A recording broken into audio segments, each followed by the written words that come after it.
What's up, my friends? Wanted to do a quick update video and talk about boxes. Talk about this particular box, this lovely VHS case, and talk about just a few things, kind of give you some behind the scenes as far as this thing goes, and then also talk about the future of Solo Game of the Month and where this thing is going to be in relation to the future and other games that are coming out here soon.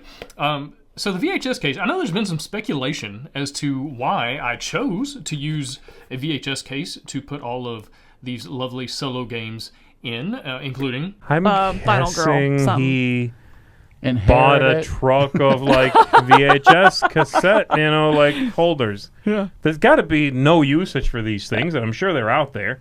There's probably literal warehouses of both VHS cassettes and their covers. And half of them are, And half of them his belong to warehouse. Gabe Barrett now. Yeah. However, I do not own a truck full of these things. I do own a truck, but it's not full of VHS cases. It's full of baseball equipment and probably gushers that my son dropped behind the seat. I don't own a warehouse, to my knowledge, of VHS cases, although that would be pretty cool. Basically, a couple years ago when I was figuring out, is Solo Game of the Month possible? Like, it's a crazy idea no matter what, but is it even possible? And I spent a lot of time chatting with Jason Tagmeyer from Button Shy Games about, how do you do the whole game a month thing? And he's built an incredible brand over there with the wallet size games. And I was just trying to think through, is it possible to put a game that's bigger than a wallet, right? It's bigger than 18 cards, into a box, ship it all over the world, do it every single month, not lose my mind in the process, although that ebbs and flows on a minute-to-minute basis sometimes with all the challenges of this year especially, but just in general with publishing games and working with designers and artists and all the things that go into this. But I wanted to figure out, is it possible? And I had to find a box that would make it possible, because if you're not aware, the box for any game is the most expensive component of the game. Bar none, like beyond anything else, unless you've got something crazy that's just this like amazingly awesome toy or something in the box. The box itself is very expensive relative to the rest of the game. And so I was trying to figure out a budget and how to keep costs down, but also have quality way up, have great art, have excellent graphic design, have just the things that, as far as like great card quality, like all the things that you want to go into making an awesome product, but without breaking the bank and being able to charge a price point that backers would feel comfortable with. I can't. These can't be $50 games. Like I would love to do some things that would make these just go above and beyond, but it would push the price point up to a point I'm like, it's not worth that. And so trying to find a box that would be cost effective, because originally I was only thinking that I was going to get like 300 backers a campaign. And I needed something that would be cost effective, because when you're doing a minimum, typically a minimum is about 500. Some companies is 1,000, some 2,000, but the company I work with, 500 is the minimum for a number of games you're going to produce. That's expensive. 500 copies of anything is very, very expensive per unit. You don't really get the good price breaks until you get up into that 2,000 plus volume. And so I needed something that I could buy 5,000 of, and that it would be generic, and that way I could get the price of the box down to where the price of the individual unit made sense, assuming that I was only going to get 300 to 400 backers per campaign, because that's the way the math was kind of working out. If I was going to spend money on the other things that I wanted to put money into, then I had to find ways to cut things other places.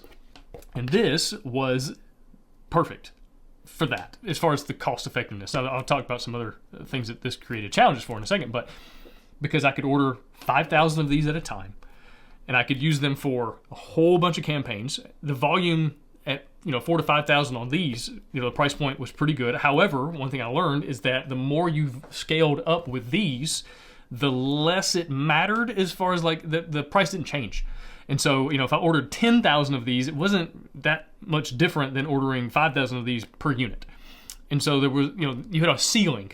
Whereas with a chipboard, traditional box, the higher you go up, that box keeps coming down and down and down. And so, you get some really good volume discounts the higher you go. But going back, 300 backers So I thought.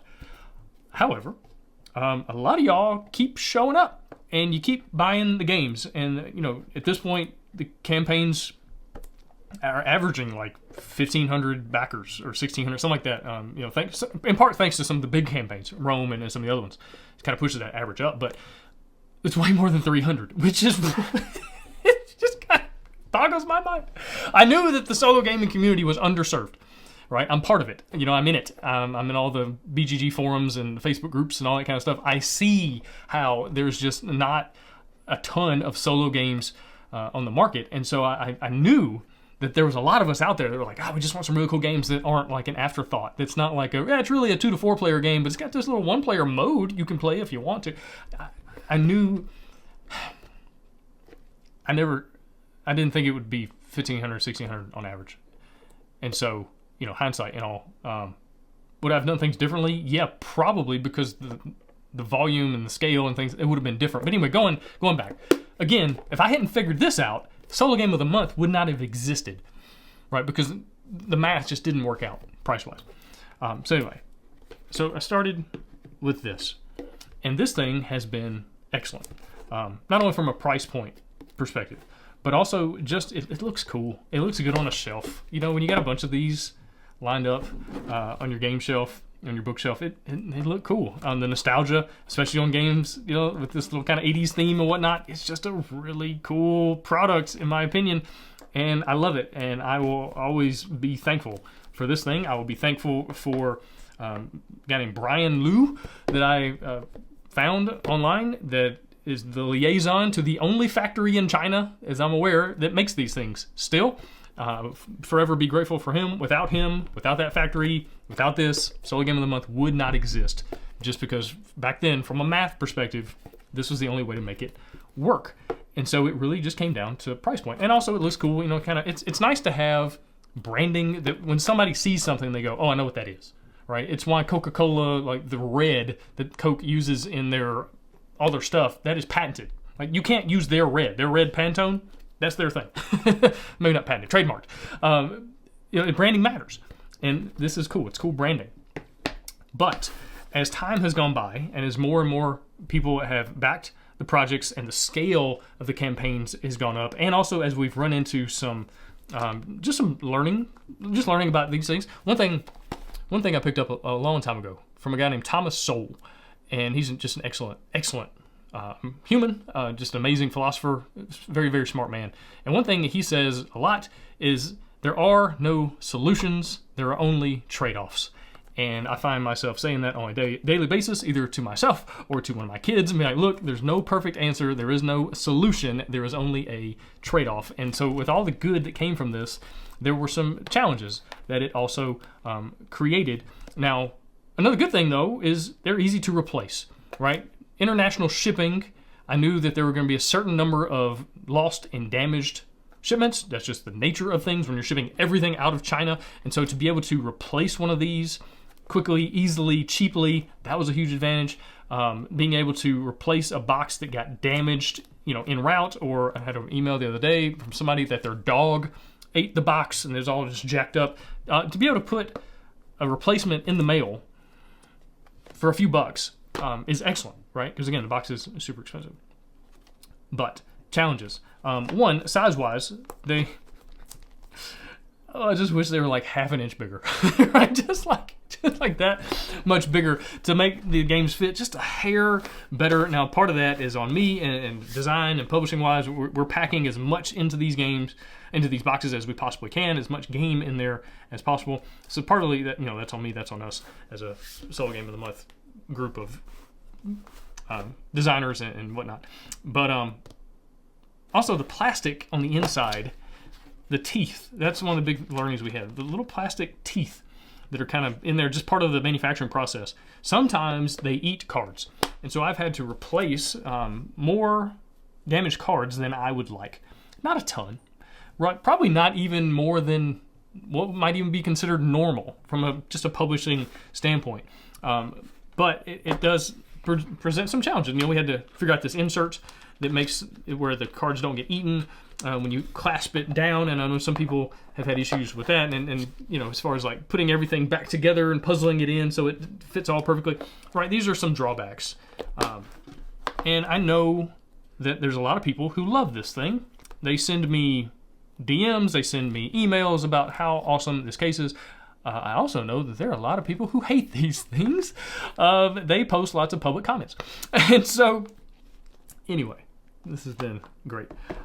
However, going forward, this is a little production sample from the factory. We're going to use something like this. It's just a normal old chipboard box, effectively the same size as the VHS case so that you can still line them up on your shelf, and it'll be, they'll still look good next to each other. The final is going to be a little bit smaller than this. This is a little bit bigger than it needs to be to kind of match and fit and look really good. But we're going to use chipboard, and it's sturdy, it's thick, it's going to hold up to international shipping, and because each campaign is averaging a lot more than 300 backers, this actually makes more sense financially. This has become cheaper than this. And that's obviously one of the main factors, especially with all the other interesting costs involved in 2025. It's expensive to exist. And so, cheaper is better. Obviously, a little more expensive to replace now, so hopefully we'll have fewer damages. But that's also another thing is I'm working on a deal right now with a company in America that helps small publishers like myself, indie publishers, get their games into retail. And now it's not going to be some grand thing. It's not some massive distribution deal or anything like that. Still very limited edition in nature. And I don't even know if it's going to all work out, but we're still figuring that out. But there's a good chance, hopefully, that I will be freight shipping a certain number, probably just a few hundred, games to the States after production. So all the games will still be shipped directly to backers from China worldwide, but then there will be a limited number freight shipped to the US, and then hopefully getting into retail stores and places where more people can buy it. And the challenge with the VHS case is under a tremendous amount of pressure, sometimes they crack. They have a blowout. And so when you're freight shipping and you've got a whole bunch of these boxes that are piled up in other cases and boxes and on pallets and things like that, you're going to get a lot of pressure on those bottom rows. And my fear is that there's going to be a lot of damage cases. And so to get away from that, this makes more sense. Also working on some localization deals. Just signed a deal for Cursed Castle in French, and working on lots and lots of other languages and other games, and so trying to bring these solo games, worldwide in different languages. And other publishers, they don't want to deal with this, and I understand. And so I'm already making files for boxes like this. And so anyway, there's just a lot of things that just make sense to do this now. There'll still be a standard size, right? We're going to use this size or this one.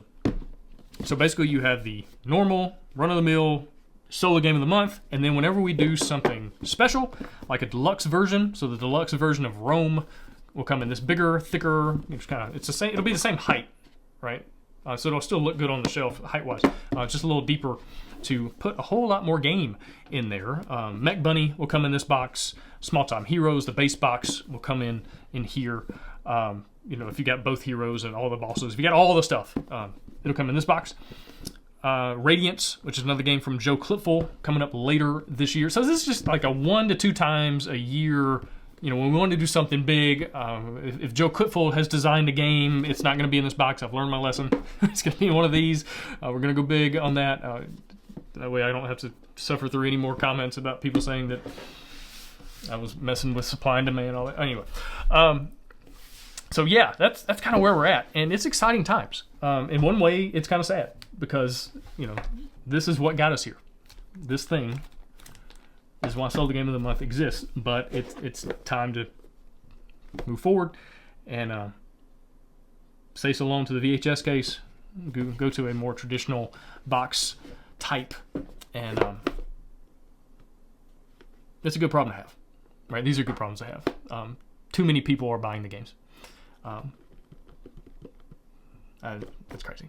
Thank y'all so much. for being part of Solo Game of the Month. Really can't tell you how much I just appreciate every backer, every person who, sends me an email that says, really love what you're doing. Got a great email the other day from somebody who they suffer from this kind of syndrome, basically, and so they can't leave their house, and they're stuck inside all day, and don't want to just watch TV and play video games. They want to do something a little different, and so they got into solo gaming a while back. They found the Solo Game of the Month series, and every month has just provided a new opportunity to have some joy, right? Come into their life at a table when it's hard to go out to a table outside their house. And little stories like that people send me relatively often. And anyway, I'm rambling. I'm sorry.